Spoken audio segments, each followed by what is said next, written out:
আসসালামু আলাইকুম সুপ্রিয় দর্শক, আপনাদেরকে একটা জিনিস দেখাবো।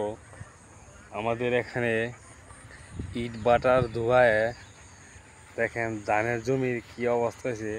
ধানগুলো পাকে নাই, কিন্তু বোঝা যাচ্ছে যে এগুলি পেকে গেছে আর কি। কিন্তু এই ধানের পাতা সব লাল হয়ে গেছে আর কি, ইট ভাটার ধোঁয়ায়। বাতাসগুলো যখন দক্ষিণ থেকে প্রবাহিত হয়, তখন এই বাতাসগুলো ধানের জমিতে লাগে আর কি। লাগার কারণে দেখেন যেমন লাগার কারণে পাতাগুলি সব লাল হয়ে গেছে। বোঝা যাচ্ছে তখন ধানগুলি পেকে একদম ভরপুর হয়ে গেছে। এটা আসলে ধানগুলি পাকে না, কিছু বাকি রয়েছে আর কি। দেখেন এই দিকটা ওই দেখা যায়, দূরে দেখা যায় জমিগুলি সবুজ আর কি। অথচ লাগাইছে গেলে একসাথে একবারে দেখেন, কিন্তু এই দিক দিয়ে পাকে গেছে। আসলে ইট ভাটার ধোঁয়া অনেক অনেক ক্ষতিকর আর কি।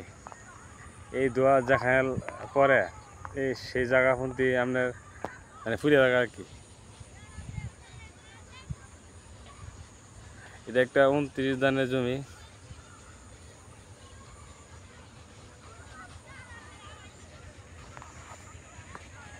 আসলে কোনো কিছু করার নাই, এখন এগুলি আমরা বন্ধ করার মতো কোনো ব্যবস্থা নাই।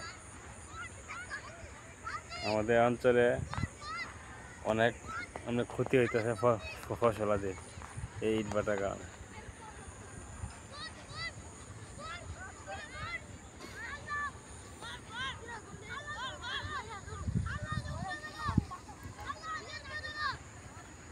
এই যে পোলাপানগুলি আসে এখানে ঘুরি ওড়ানোর জন্য, এই যে এখানে ঘুরি বেড়াইতেছে।